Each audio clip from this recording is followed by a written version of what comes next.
And good morning to all you people who are joining us from Europe. It's great to see you all. And our Americans, I think, are mostly all sleeping now, and our Australians and New Zealanders are getting ready for dinner time. So, Ina, without any more chit-chat, would you like to I'll hand over to you, and could you please introduce yourself and tell us a bit about yourself and then what you're going to be talking about. Okay. So my name is Ina, and I live in the Netherlands, and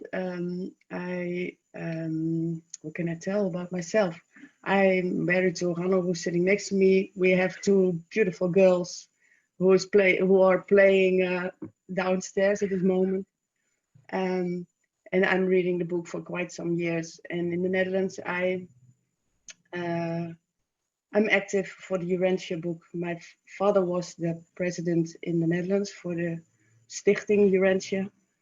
And I helped with the conference in 2018 in the Netherlands about Jesus as a teacher.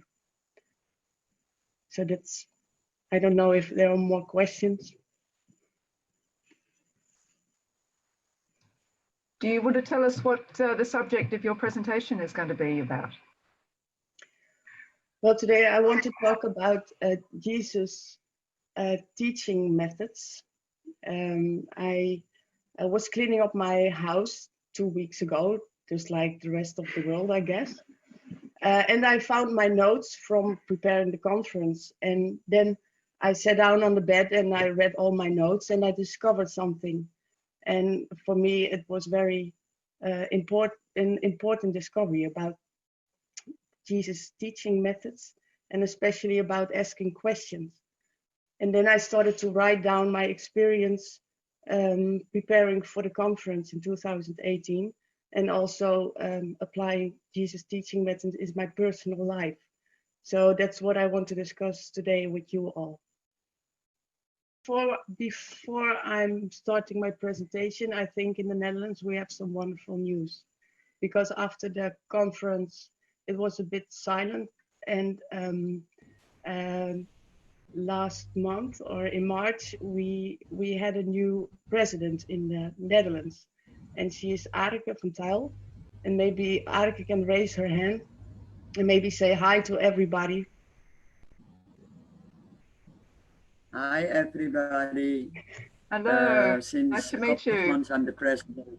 Yeah, I see a lot of faces I already knew, and this is a great opportunity to introduce myself as the new president. And I'm very happy I have a good connection with Ina Terra also, our former president, and with Ina, and it is great working together for Jesus here on earth in the Netherlands, and also a part of Belgium, of course. Just hi everyone. Okay, I will share my screen. Oops. Hoe kom ik er nou in, Hanno? Hij moet starten.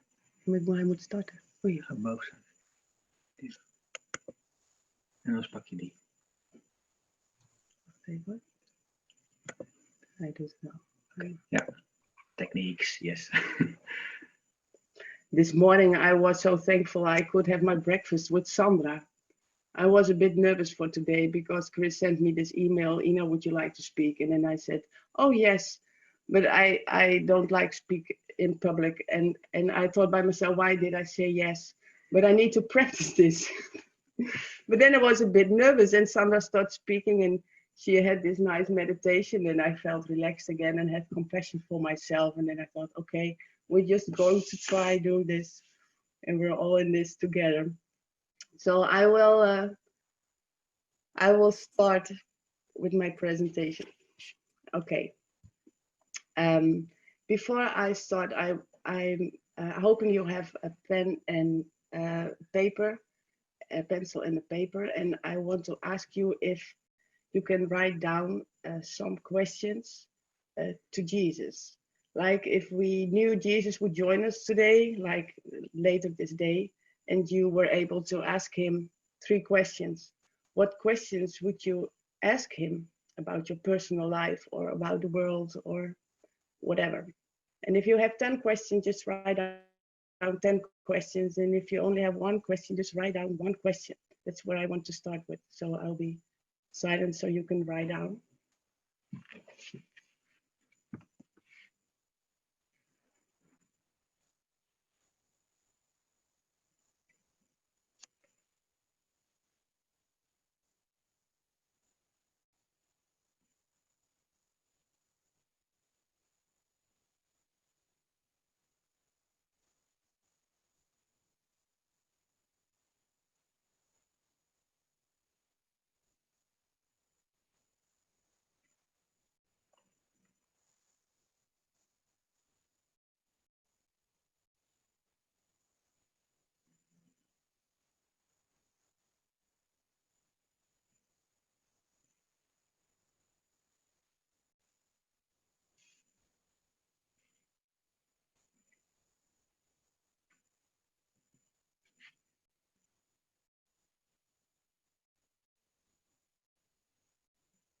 Maybe some questions will pop up if we start talking, and then you think, oh, but I have hundreds of questions. So I will just start talking, and then if you have some more questions, just write it down. It's just about the writing. I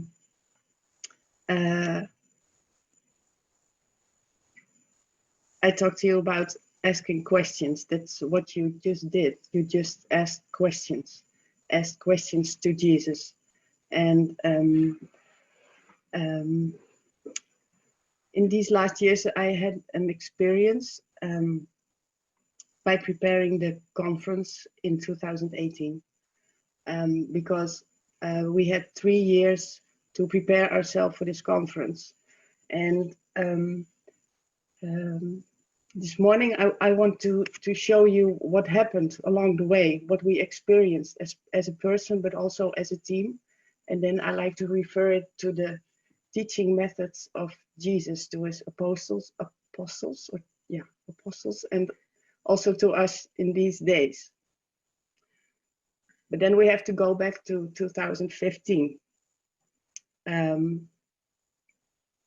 This is where it all began. We were just a group of like 5-6 people in the Netherlands reading the Urantia book, and then the question came if we wanted to have a conference in the Netherlands. We had our first meeting, and then we only had questions.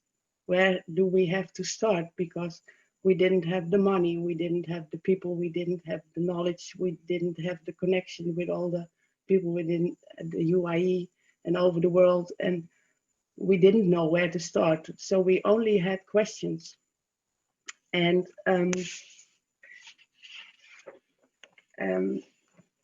then we just made a decision, we just go for it.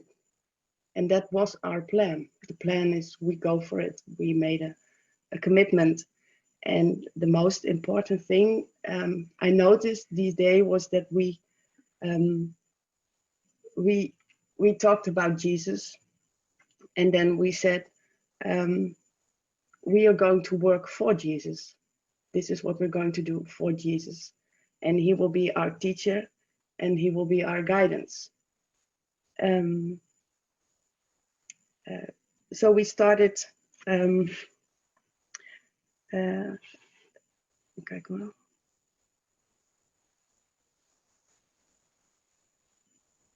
Oh, yeah. But we had to start with study. So we studied the protocols, and we studied the Urantia book, and we gained all kind of information about previous conferences. So we were looking for facts. But what we did was we had lots of time, and we started to study the Urantia book on a very deep level.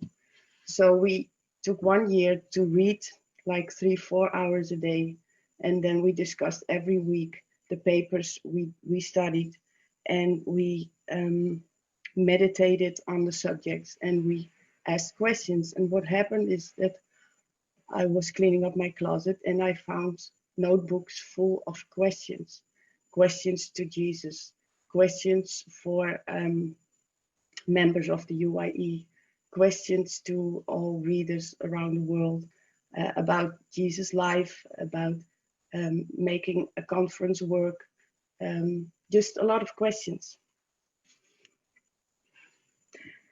And what I noticed is that along the way, the answers came.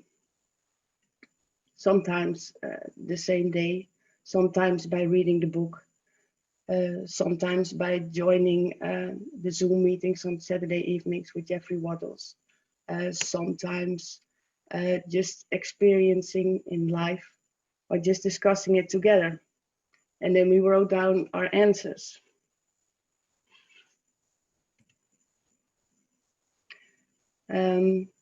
Along the way, we experienced teamwork. We were with a small group of people, but we noticed that we all had our own qualities and strengths. And where one person was very good in translating Dutch to English and English to Dutch and making beautiful emails, the other one was good at Reg Online and making a website. But it was not only teamwork in our small team, but we met a lot of people around the world who helped us.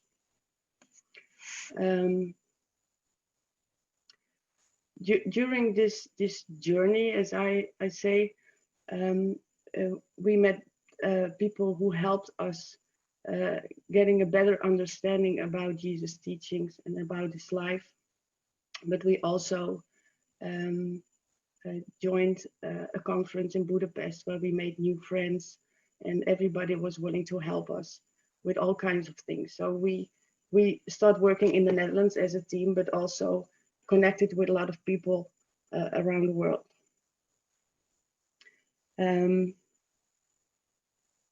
What I noticed is that why we had a great experience in this teamwork is that there was a lot of discipline.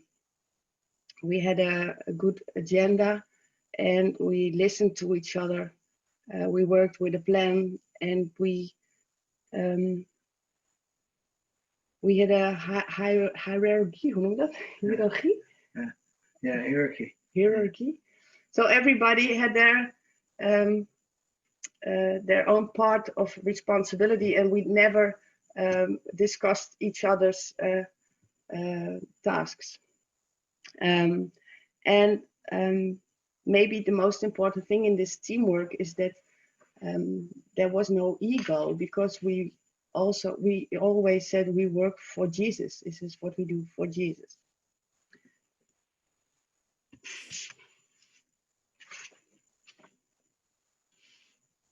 I noticed I haven't spoken English in 2 years, so for me it's quite a struggle.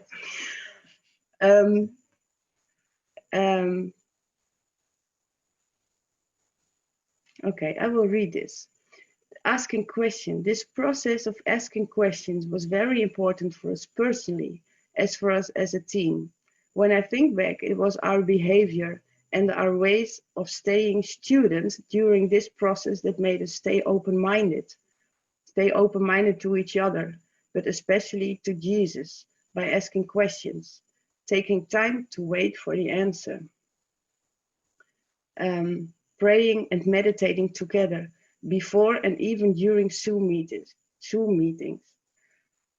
Sometimes when we had meetings, that was Karen Huigsloot and I, we had meetings in the beginning for the Urantia book and also with Elise later on. Sometimes we had a discussion and we felt we didn't come to an end, and then we suddenly stopped and it said we need to meditate. And then we ask the same question, and then we be silent for like 5 minutes or 10 minutes. And for me, that was a beautiful experience, just to connect and stay open-minded, and also start every Zoom meeting with a small meditation or silence or a prayer. And I never experienced that in my life before, because I did a lot of studies and I worked with a lot of colleagues. And I never experienced this kind of teamwork, working together, listening to each other, and feeling guidance.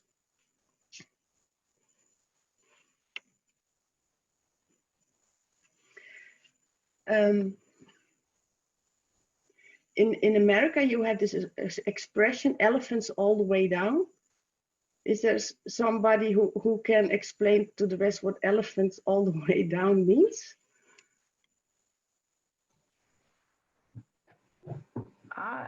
I'm not familiar with that term. No? You don't mean you take chunks out of the elephant one bite at a time or something like that? No. No? Once I did a course in America, and they were talking to me, Ina, it's elephants all the way down, elephants all the way down. And I came to the Netherlands and I asked everybody, what does it mean, elephants all the way down? But after a while, they explained to me that if you want to learn something or you want to be a teacher, you have to be a role model. And so it will elephants all the way down. If you, for example, for this conference, we learned a lot of Jesus' teaching methods. And we learned a lot about his teachings. And with elephants all the way down, we tried to integrate this in the experience the attendees would have in the Netherlands when they joined the conference. So they would experience what Jesus meant with his teachings and his teaching methods. And that's what I mean with elephants all the way down. We discovered something, but how could we make this happen also during the conference? So my question to you all is, I don't know how many people joined the conference in 2018. Maybe you can raise your hand because I need you. I don't see a lot of people in my screen. Yeah, we see Sebastian and Okay. Sandra, Louise. Maybe some of the people who joined the conference can share some experiences they had in Amsterdam about Jesus as a teacher. Just a keyword or just a phrase or a small experience.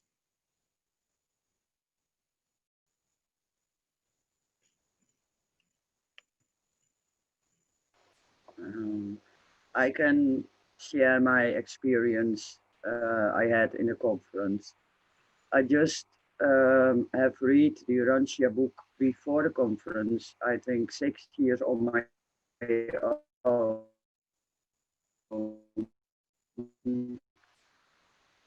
And visit international conference was there. And I feel everything around me wants me to have me there. It's some friend offered me to bring me and to pick me up in the end. I get an invitation to be in with the conference. It's like the road to the conference was made for me. I'm not doing so much, only accept the invitation and just go there. And it was a total new experience in such a big crowd with people who have the same love for Jesus as I have and the same intention to grow and learn on our long road to paradise, and being together and in an atmosphere with no enemies around, only good food, good people. You can go everywhere, can sit everywhere, and always be connected with your love for Jesus and God the Father.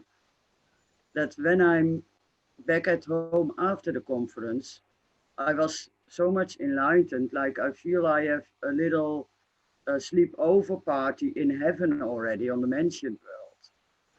And that stays all the way with me until now. When I look back at the conference, I feel like I have experience we're going to have later when everyone around us is loving Jesus so much.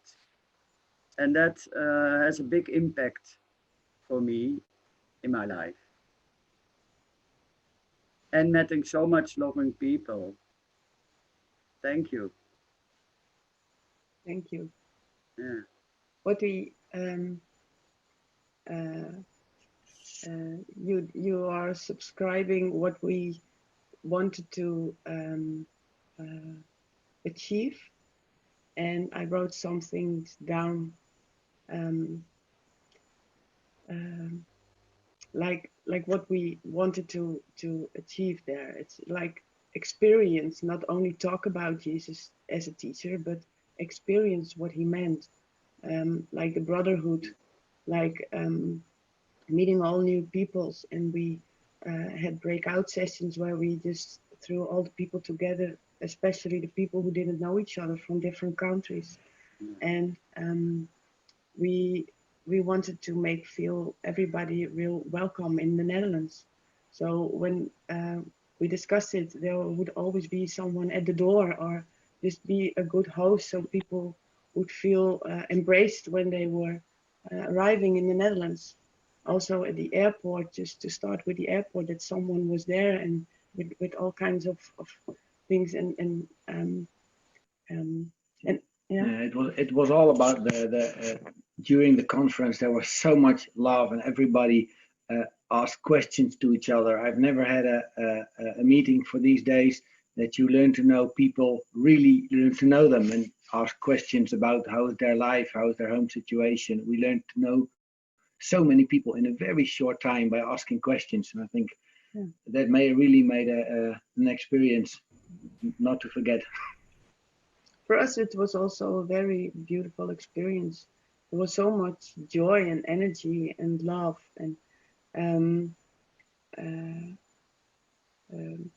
so I was looking back to all my notes, and I saw it, and what I just felt was, in this whole period of time, I felt a lot of energy, and I felt a lot of focus doing my work, because Hanno and I were working like in the daytime 40 hours a week, and then we did a conference more than 20 hours a week, and we had 2 little children, and we moved from the south to the north in the Netherlands, and but we always had the focus and the energy, and we were never tired or angry or when you look back, it was incredible how we could achieve this with only like really 5 or 6 people, and having a focus. And it was a really weird experience to know when you're in the flow and you're working for Jesus, and achieving this. It was an experience I've never had before. It was a very beautiful experience, but I was reading in the Urantia book with Easter, and then I start with Easter until this period with hoe noem je dat? Pentecost of zo? Is dat Pinkster? Pentecost? Antonio, Pinksteren in het Engels. Pinksteren? Yeah, Pentecost. Can you hear me? Antonio, weet jij het woord Pinksteren in het Engels? Yeah, Pentecost. Pentecost? Oh, okay, well, okay. But I was reading about the spirit of truth, and then the focus sometimes on Jesus as a teacher, it was in his daily life, but now we have this teacher living within us, and I gathered some quotes from the Urantia book about the spirit of truth, and then I think, okay, we were working with his guidance and asking him questions, and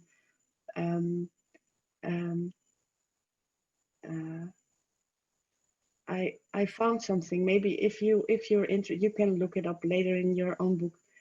Oh, here is it, Pentecost. Sorry, Antonio.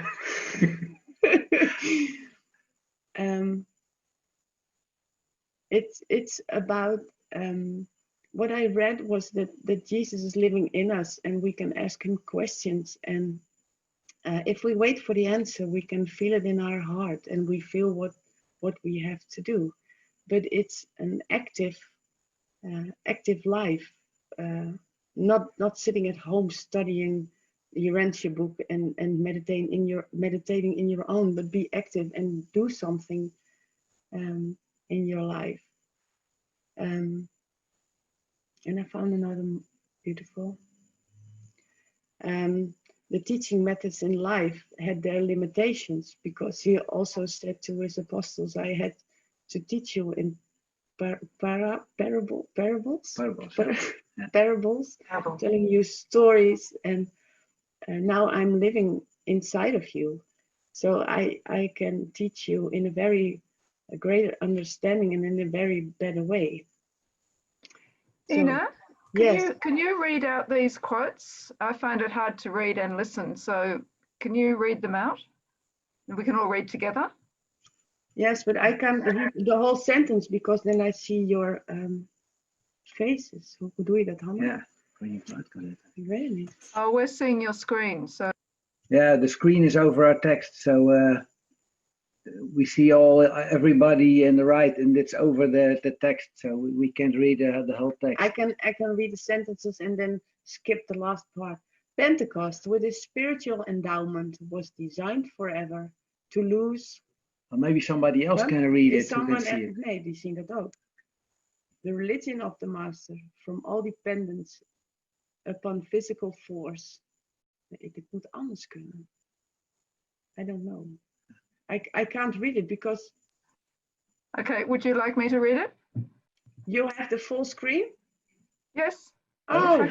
I can see it very clearly. Oh, thank you.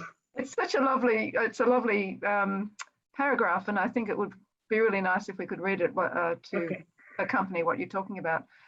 Pentecost, with its spiritual endowment, was designed forever to loose the religion of Jesus, the religion of the Master, from all dependence upon physical force. The teachers of this new religion are now equipped with spiritual weapons. They are to go out to conquer the world with unfailing forgiveness, matchless goodwill, and abounding love. They are equipped to overcome evil with good, to vanquish hate by love, to destroy fear with a courageous and living faith in truth. Jesus had already taught his fellows that his religion was never passive. Always were his disciples to be active and positive in their ministry of mercy and in their manifestations of love. This is your answer. Yeah. I was listening to you the last part of your presentation, but this is your answer. You have spiritual weapons in this world. Yeah, spiritual weapons. I have another very, very beautiful one. It's this. Can you read it also, Kathleen? Okay. Want to Down say here, in the chat. sorry? Maybe Down here, I have taught you in proverbs and spoken to you in parables. I did so because you are only children in the spirit, but the time is coming when I will talk to you plainly concerning the Father and his kingdom. And I shall do this because the Father himself loves you and desires to be more fully revealed to you. Mortal man cannot see the Spirit Father. Therefore have I come into the world to show the Father to your creature eyes. But when you have become perfected in spirit growth, you shall see the Father himself. Thank you.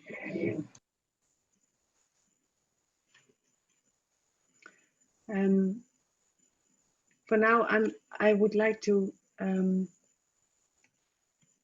discuss with you what you wrote down and the questions that you wrote down for Jesus, if he would join us today.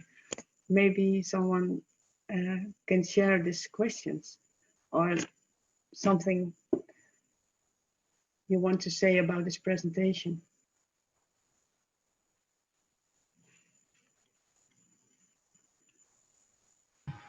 yeah, maybe I can.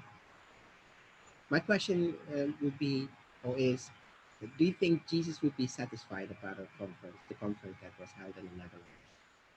That's what you want to ask him, if he would join us today. If he would. It's a beautiful question. Who wants to share? Who wants to share also a question?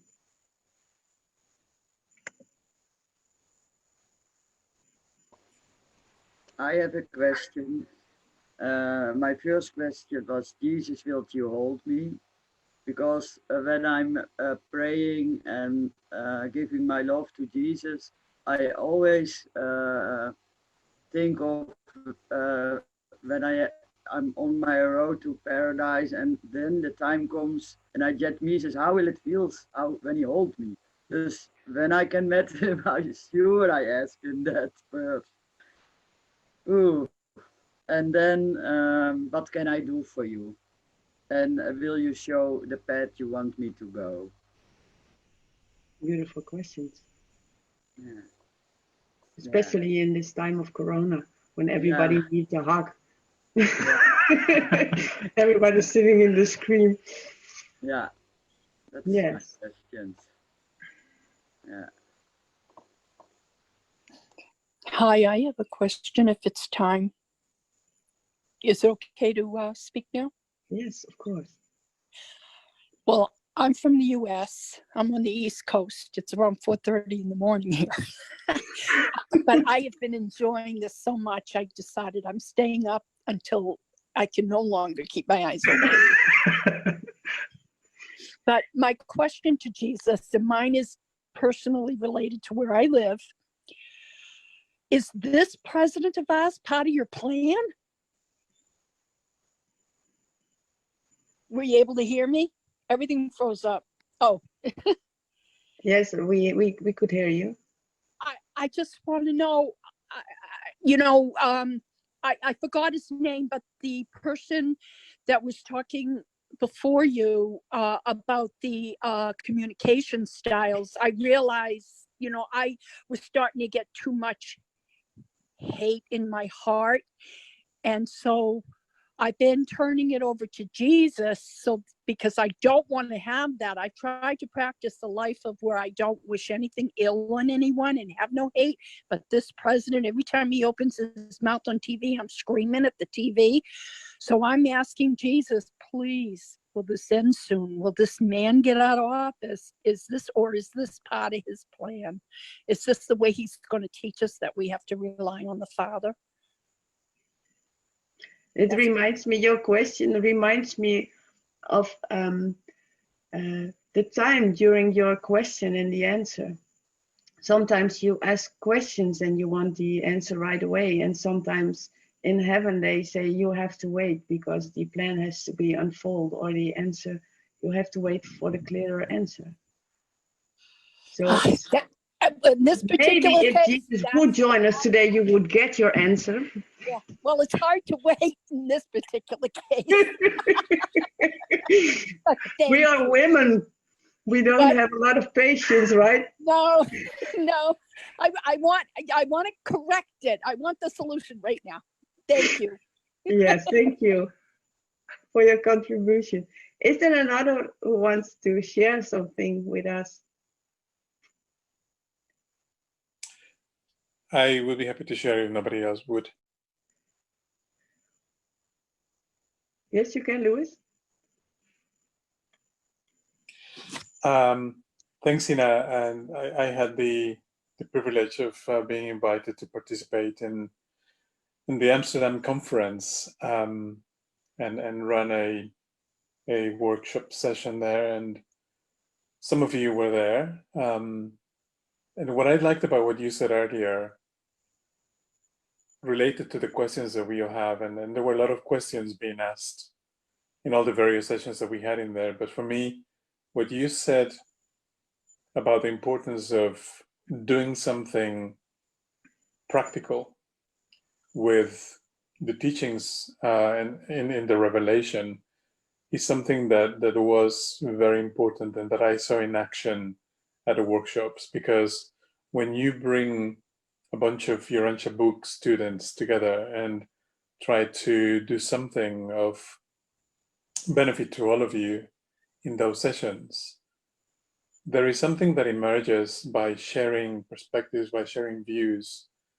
that enhances everyone's own individual perspective and own individual interpretation and our individual view on what we all read and try to discern.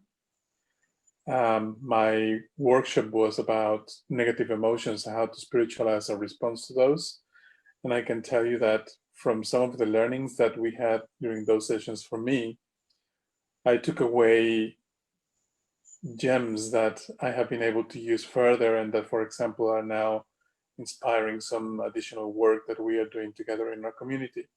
So asking questions for me is a very, very important method for trying to discern truth, but also invite the dialogue and the sharing with so many of us within the community and further afield, to try to continue to grow spiritually and to borrow Jesus's mind when we are unable to fathom the answers, or when we suddenly are a little bit victims of our own impatience or of our own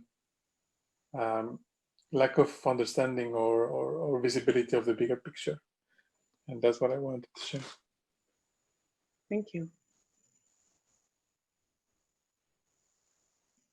That's what a lot of people said about this kind of meetings and conferences and workshops, is that the sharing of personal experiences and then related to the Urantia book, and sharing your experience will help other people.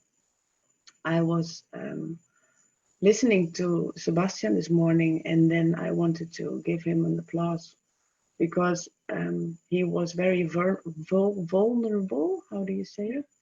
Vulnerable. He just shared his difficulties in life and how he tried to make this better and learn. And that's when it gets interesting for me, because then I know we're all just people and students and willing to learn, instead of just only reading the papers and telling each other what is in the book and on what paper, but just asking questions to each other, because sometimes it feels like a mosaic. We all have just a small part of the answer, and then if you just put it all together, then you get a clearer view or a better answer. So thank you. Anybody else? I can't see who is in. I can't see any hands up, but I've got a question. If not a question, I mean, I've got something to share that I wrote down when you asked us to write a question. I think my question to Jesus would be to ask, how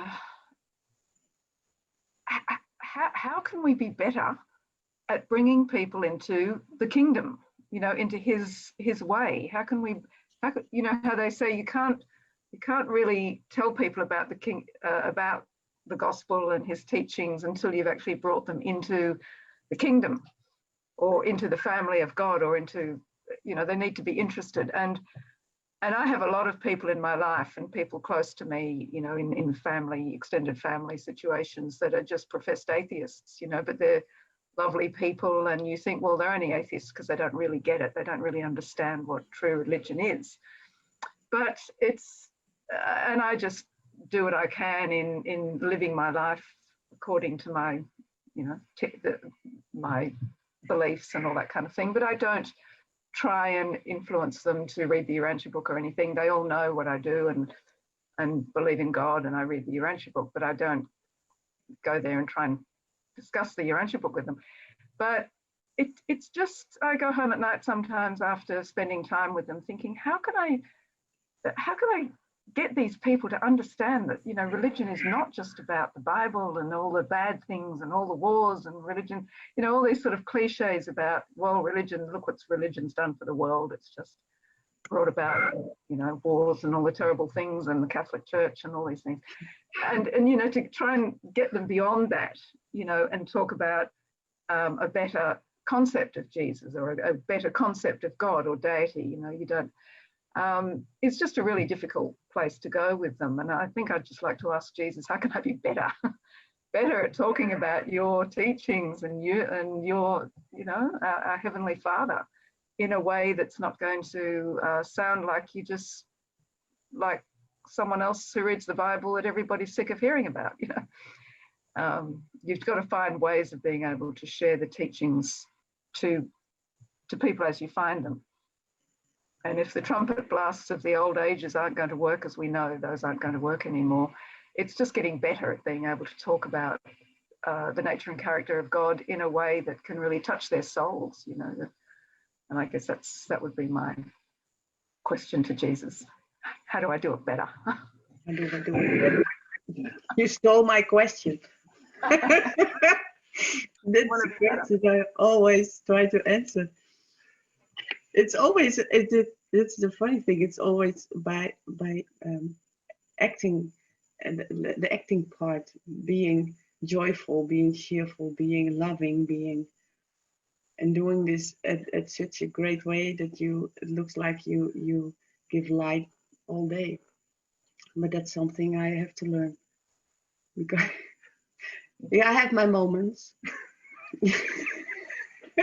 Well, it's all part of our growth. It's all part of our journey is to do it a little bit better each day and have the desire to want to be more godlike. Yes. I've always wanted question what I have.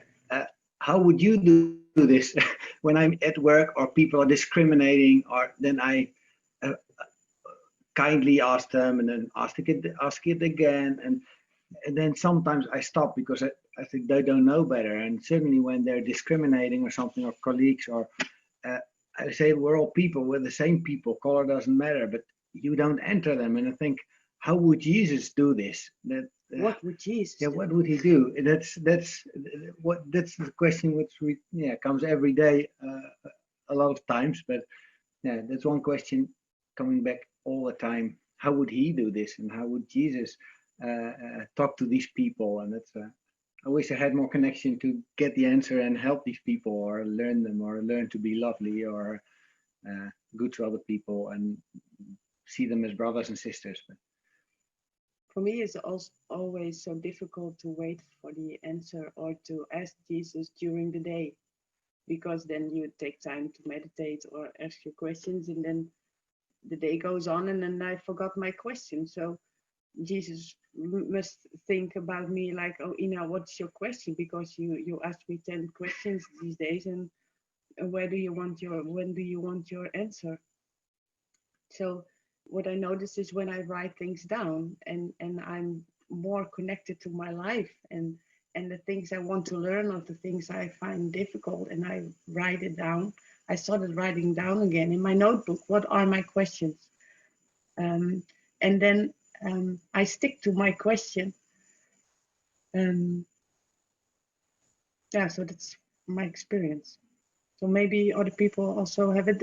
And what I noticed is when you are fully aware of Jesus' guidance, and that's what we felt in this period before the conference, because you talked about it every day and you were very committed to the job that was in front of you. Then I felt a lot of energy and a lot of love and a lot of focus, and I lost it. I lost it last year, and I was wondering, why did I lose it? straight after the conference, straight it went after- really quickly. Straight after the conference, I lost it. And then my energy went down, and I didn't have new goals, and I didn't know what to do with my life, And so I had to learn to walk again on my own, have my own plan, and have my own questions, and have my own investigations. So that's also what Jesus wanted his apostles to experience, working in a big group with everybody having their own task, working together in couples, going out and experience. But he also warned them, when I'm not here again, you will be spread around the world and you will be on your own again. And can I trust on you? And can I, then you're on your own. So my question to you is, have you experienced this also, or is this only my experience? By feeling alone or working in teams, and then after that, what's the difference? Yeah, I would like to answer that question. Yeah, sometimes when you achieve your goal, and especially when you have a successful conference, you you're out of energy. That is something that Ina Terra, I know he's watching, and your dad is also watching. You experience that, and then you have to focus again. For me as the conference chair, I focus always on another event, and then I start focusing on that. But now really real, really strange, with Corona. I don't know exactly what will be the next event. So it's very we once I said to your father, well, this will be the last conference as we are doing it now, the 10th Urantia Association International Conference, and it looks like we had to cancel our conference in Peru. So that was like a prophetic saying that I said to your father, but I didn't mean it, but eventually it did happen, it happened. So for me, it's like you fell in a gap, and then you have to focus again, and you just have to say, okay, well, there are always new projects, so find inspiration in new projects like this 24-hour broadcast. And this is something that's really like a new initiative, and so you have to try to reinvent yourself. Even how difficult it is, you just have to stay focused and just continue. If you say, okay, I'm very satisfied what I did, and it's not enough. You always have to go and continue and do the best you can every day with whatever project.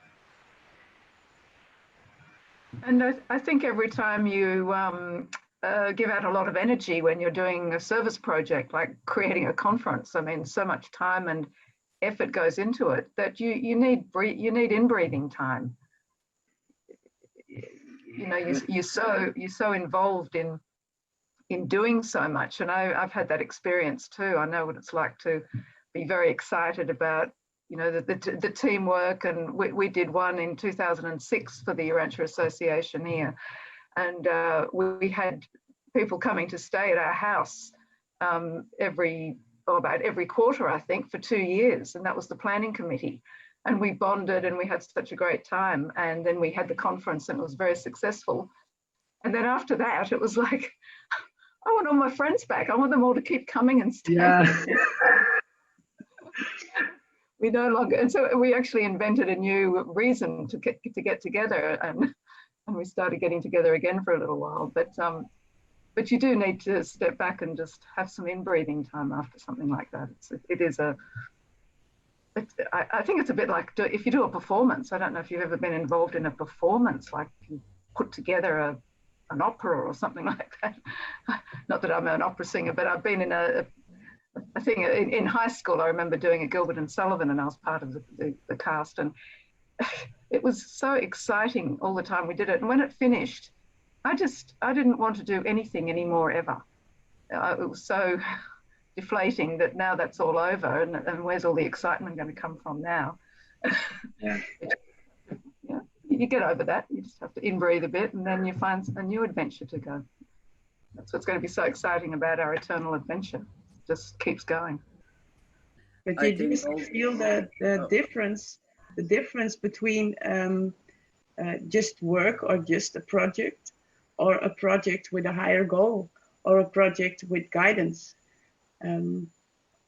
Because that's my experience. It's two different things. Who raised his hand? Keep it on. Good morning. Guy. Good morning. Well, Hi. Hi. Good to see you. Good to see you. Well, I would like to share something following what Antonio said. It is that Guy and I were working in prison. We're doing prison ministry. Hey, that's our presentation. Yeah, never mind. And so when lockdown came, I remember for myself, I prayed God and I said, listen, how are we going to continue to be at service? Because it is talking about service all the time.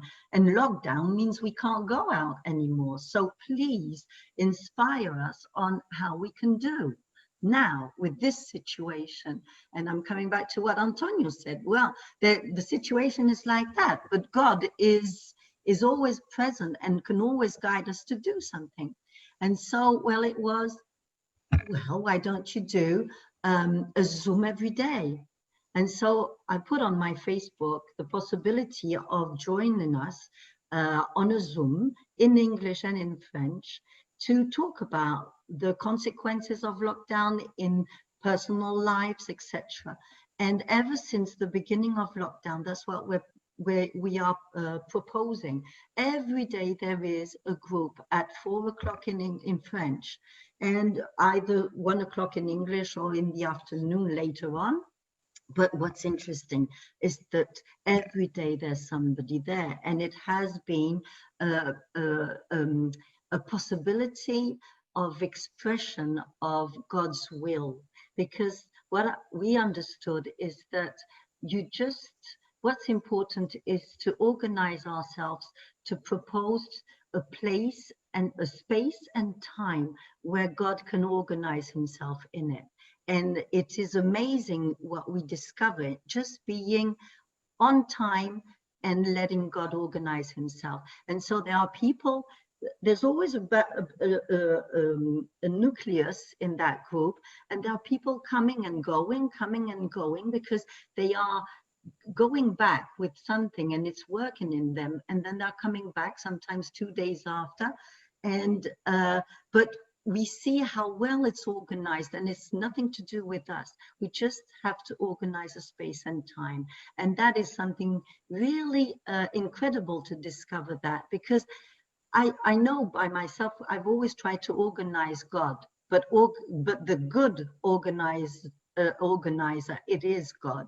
And how can we let God express himself and not trying to organize him? And so that is something that we've just discovered. Well, we are continuing to discover how well it is to just create time and space like this. It's a time and space where God can organize himself. And so that is really something, it simplifies everything. For me, it's a simplification of God. It is just be there, an appointment, like a divine appointment. That's what he's asking us to do, is come and invite me in your life by worship and so on, and I'll be there. And we discover how God unfolds himself in those times and space that we organize ourselves for him to be there. So I'm enjoying being with all of you and appreciating how God is just Good. It is. It's time for a break, but I think it's summarized in 5 words. Let go and let God. Let go and let God. And there are moments of peace, there are moments of quietness, and it's really good. But we can come back on that, during our presentation, because I think it's time for a break now. Okay, I thank you, Ina. Hello, Guy. How are you? Ina, that was terrific. It was brilliant. It was very stimulating and very thoughtful, and I really enjoyed your presentation. So thank you so much, and thank you everyone for all your input.